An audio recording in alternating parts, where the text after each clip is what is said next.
इस दुनिया के अंदर ना जाने ऐसी कितनी जगह है जहां पर जाने के बारे में सोचकर ही लोगों की रूह कांप उठती है। उन जगहों पर होने वाली अजीबोगरीब घटनाएं सामान्य दुनिया की बातों से बिल्कुल परे होती है। कहा जाता है कि ऐसी जगहों पर अधिकतर भूत, प्रेत और आत्माओं का साया मौजूद होता है। ऐसे ही एक घर की कहानी आज हम आपको सुनाने जा रहे हैं, जिसके अंदर घटी भयानक भूतिया घटनाओं पर एक नोबेल और हॉलीवुड की 17 मूवीज बन चुकी है। हम बात कर रहे हैं एमिटीविले के उस भूतिया घर की, जिसे लोग एमिटीविले हॉन्टेड हाउस के नाम से जानते हैं, और उस घर के पीछे छिपे काले और डरावने दिल दहला देने वाले रहस्यों की। ये बात है आज से 49 साल पुरानी, साल 1975 की, जब हस्बैंड जॉर्ज और वाइफ कैथलीन लुड्स एक घर की तलाश कर रहे थे।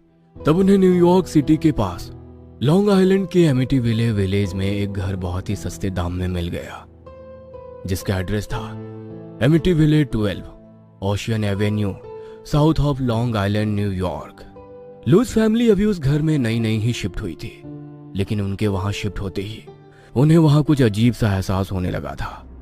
उन्हें हर समय यह महसूस होता था कि उस घर के अंदर उनके परिवार के अलावा कोई और भी मौजूद है। उन्हें कई बार अपने घर में बहुत ही अजीबोगरीब आवाजें भी सुनाई देती थी। उन्हें ऐसा लगता था जैसे कोई हर समय उन सभी पर नजर रखे हुए है। एक रात जॉर्ज और कैथलीन जब अपने कमरे में सो रहे थे कि तभी अचानक जॉर्ज की आंख खुल गई। लेकिन उसने जैसे ही अपनी आंखों के सामने का मंजर को देखा तो डर के मारे उसकी रूह कांप गई। उसकी आंखों के सामने उसकी पत्नी का शरीर हवा में झूल रहा था, जो उस वक्त गहरी नींद में सो रही थी। डरा सहमा जॉर्ज अपने बिस्तर पर लेटा हुआ लगातार बस एकटक कैथलीन को देख रहा था कि तभी अचानक कैथलीन का हवा में उड़ता शरीर खुद ब खुद उसके बिस्तर पर आ गया। एक आम इंसान के लिए यह घटना बिल्कुल भी सामान्य नहीं थी, इसलिए इस घटना से जॉर्ज बुरी तरह से डर गया। उन लोगों को उस घर में हमेशा किसी साए का एहसास जरूर होता था, लेकिन आज तो जॉर्ज ने ऐसी घटना अपनी आंखों के सामने होते देखी थी। वो दोनों उस घर में अपने 2 बेटे डेनियल और क्रिस्टोफर और बेटी मिसी के साथ रहते थे। एक बार जॉर्ज अपने घर के बाहर गार्डन में टहल रहा था कि तभी उसकी नजर अपनी बेटी पर पड़ी। वो उस वक्त अपने कमरे की खिड़की पर खड़ी होकर किसी से बातें करते हुए हंस रही थी।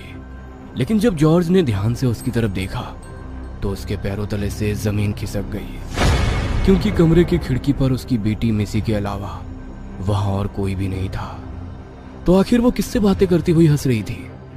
इसके साथ ही एक अजीब चीज जो लुड्स फैमिली ने नोटिस की वो ये थी कि उस घर की बेसमेंट में छिपा हुआ एक कमरा, जो घर खरीदते समय उस घर के मैप में नहीं था।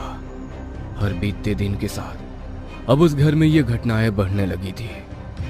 उस घर में बहुत सी जगह पर अचानक से उन्हें ठंडी हवाएं महसूस होने लगी, जो कि उन्हें वहां किसी साए की मौजूदगी का एहसास कराने लगी।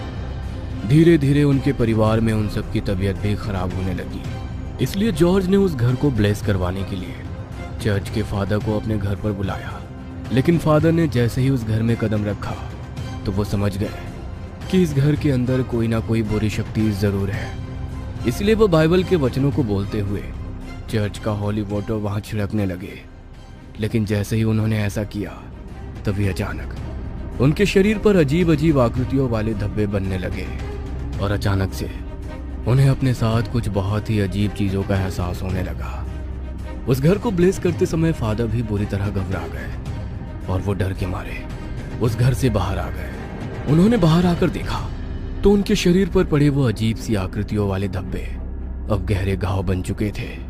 अपने साथ हुए इस हादसे के बाद फादर इस हद तक डर गए कि उन्होंने कभी दोबारा इस घर में वापस आने की हिम्मत नहीं की। इन सभी हुए हादसों के बाद लुड्स फैमिली बेहद बुरी तरह डर चुकी थी। वो समझ गए थे कि अगर उन्होंने एक और रात भी इस घर में बिताई तो बात उनकी जान पर बन सकती है।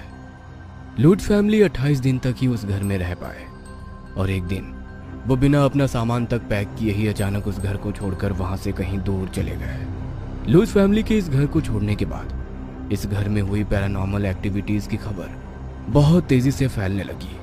इसलिए उस समय के जाने माने paranormal experts husband wife ED Warren और लरीन वॉरेन ने उस घर की पैरानॉर्मल इन्वेस्टिगेशन की, जिसमें उन्हें वहां बहुत सी आत्माओं के होने के साइंस भी मिले।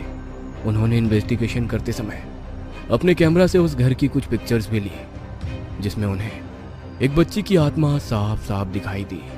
लेकिन आखिर उस घर में हो रही इन सभी पैरानॉर्मल एक्टिविटीज के पीछे क्या कहानी थी? अगर हम लूज फैमिली के इस घर में शिफ्ट होने से ठीक 1 साल पहले की बात करें, तो इस घर में साल 1974 में डिफ्यू फैमिली रहती थी, जहां 23 साल का रोनाल्ड अपने माता पिता, 2 छोटे भाइयों और 2 छोटी बहनों के साथ रहता था। लेकिन एक रात अचानक उसने रात के 3:15 में उठकर अपने घर के सभी 6 सदस्यों को गन से शूट कर मार दिया। लेकिन हैरानी की बात यह थी कि उनके घर के पास रहने वाले किसी भी पड़ोसी को गन के फायर होने की आवाज तक सुनाई नहीं दी। इससे भी बड़ी हैरानी की बात यह थी कि अपने ही परिवार को मारने के बाद जब अगले दिन रोनाल्ड काम से अपने घर लौटा, तो वो अपने घर वालों की डेड बॉडीज को देखकर हैरान परेशान हो गया और उसने पुलिस को कॉल करके अपने घर पर बुलाया। सारी इन्वेस्टिगेशन करने के बाद जब पुलिस को इस फैमिली के मर्डर के पीछे का कोई मोटिव समझ नहीं आया, तो उनका शक सीधा रोनाल्ड पर गया। जब पुलिस ने रोनाल्ड से कड़ी पूछताछ की, तो रोनाल्ड के दिए गए बयान पर खुद पुलिस भी यकीन नहीं कर पाई। रोनाल्ड ने यह कबूल कर लिया था कि उसके सभी फैमिली मेंबर्स को उसने अपने हाथों से मारा है, लेकिन उसका कहना था कि उसने ये सब कुछ अपने होश में नहीं किया, बल्कि ये घर उसे उसके परिवार की जान लेने के लिए उसका आता था। घर की दीवारों से उसे ये आवाजें आती थी जो उसे उसके परिवार को मारने के लिए कहती थी। रोनाल्ड की इन बातों पर यकीन करना पुलिस के लिए बेहद मुश्किल था, इसलिए उन्होंने रोनाल्ड को गिरफ्तार करके 6 लोगों के कत्ल के जुर्म में उसे उम्र कैद की सजा सुना दी। लेकिन इस घर की यह कहानी यहीं पर खत्म नहीं होती। जब वॉरेंस ने गहराई से इस घर की हिस्ट्री के बारे में जाना, तो जो उन्हें पता चला वो बहुत ही दिल दहला देने वाला था।